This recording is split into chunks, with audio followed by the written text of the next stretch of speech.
we call watching TV today than watching live. So there's a shift in behavior patterns, pretty evident. Now, the percentage of advertising skipped reaches from 30% when you buy the product in the first 3 months or 6 months, up to about 50% once you habitualize to the product. So it's a product that works like a time bomb for the advertising industry. You get used to it. You get used to skipping advertising. Did you ever do that? Get used to it? I mean, when you had the product, started with the product, did you do a little bit of advertising skipping and do more advertising skipping later? I did it right from the start. Right from the start, everything? Okay, good. That's like extreme. How many percent of the advertising don't you watch? So you avoid?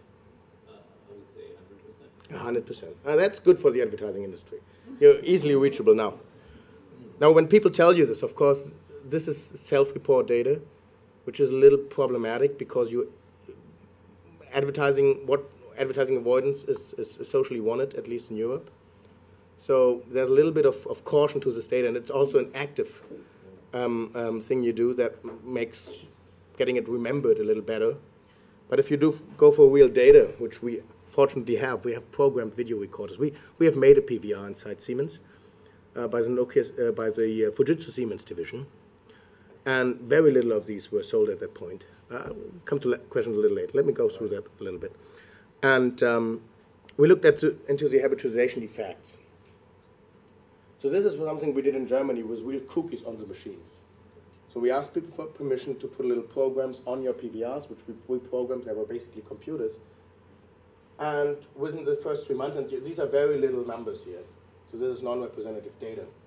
But for below 3 months, we had about 78% of advertising avoidance, and then 87% of advertising avoidance once these people reached ownership of about a year. It's not about the sheer numbers, which are astonishing, I think, but about this pattern of getting used to it, this habitualization effect, which we were interested in, because that makes for the characteristic of the product. You get used to a behavior pattern that can be devastating for an entire industry. At least it will be affecting the advertising industry, pretty surely. And at the moment, it's a status of total denial on the side of private television stations. If you ever talk to them, at least I talk to them a lot. I was working in university teaching statistics and audience response ratings earlier. So I know some of them still working in these areas for television stations, at least in Germany. Whenever you talk to them, they have an absolute communication blockade about what's lying out of them. And of course, that's bad for the stock market too. Now, most of this research is done really poor. One of the problems behind that is that we are usually comparing PVR households and non-PVR households, which is a non-equivalent comparison. And given the scale of the problem, this is not mine, but Dwayne Barron's slide here, it's remarkable to see how poor the quality of research is. And he's doing nothing else but running one of the largest research labs in the world in Australia, close to Perth, Australia, at Murdoch University. And the main problem is pretty poor constructed or defined construct, ad avoidance, but also the comparison between the two household types of PVR households and non-PVR households.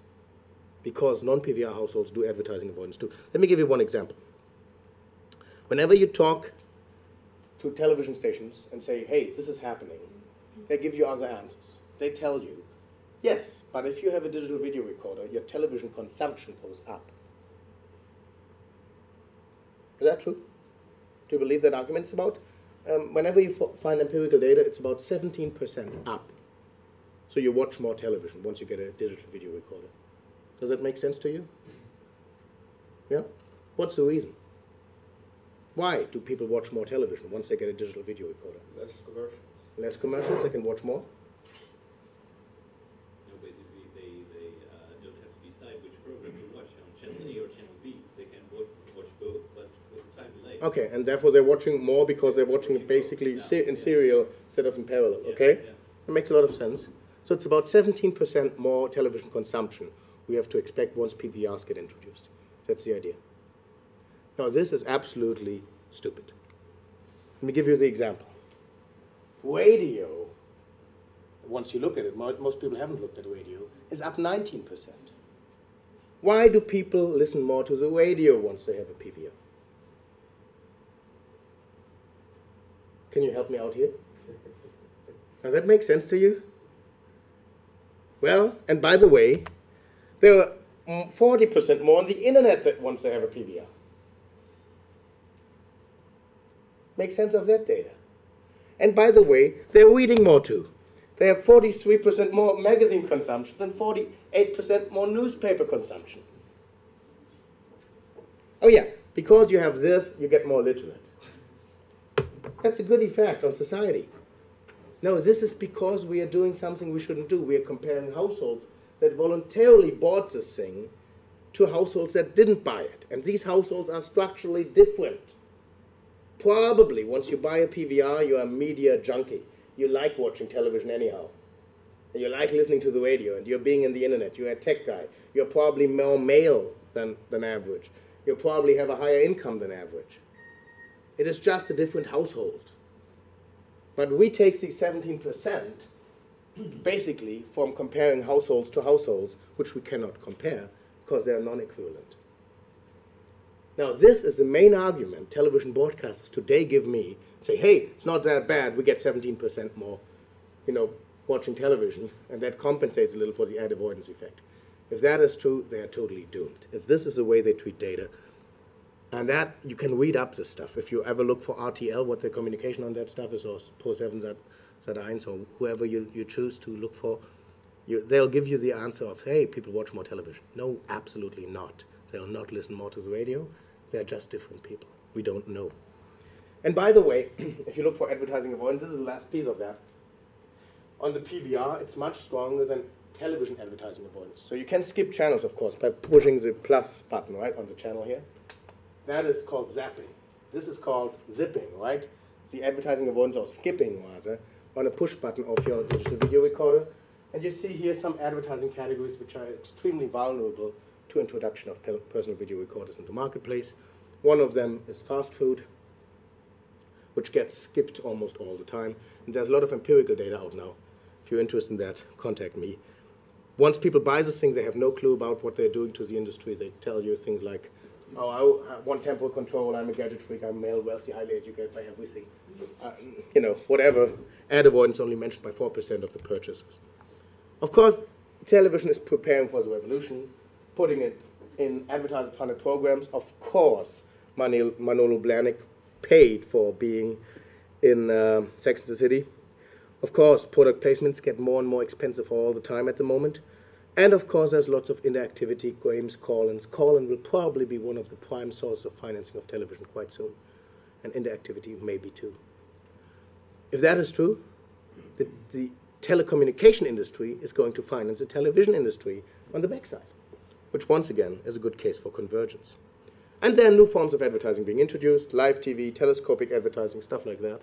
Let me go a little bit into that. You know what telescopic advertising is? It's an advertising where you opt in and say, yes, give me more of that. There's a nice lady with little clothes on, sit in front of a BMW on a, and tells you, hey, you want to see more of that? And I go, yes, of course. And then... You want to see more of the car, I suppose. Of course, that's what she's after. And if you compare telescopic advertising, which is the red bar, to commercial and infomercials, which we did here in an experimental test with BMW, Power Bar, World Vision, and Total Gym, which is a fitness club, and that's car manufacturing, you see that even the relatively strongest question of purchase intent goes up when you use telescopic advertising. It telescopes out, like you pull out a telescope, it gets more and more of advertising once you opt in and opt in. Once you go for interactive advertising, at the moment in purchase intent, it beats even 3 exposures of traditional television in experiments. So it's an interesting thing, and once you look at mental engagement, the interactive advertising seems to capture mental engagement much better than conventional advertising. Still, that doesn't mean it's going to be like this. It can be a novelty effect of introducing these concepts. And then, of course, once you ask people and give people choice, they can look for different pieces. Now, what is my computer doing here? Okay. If you give them a hard choice, it means you have different pieces of product which are very similar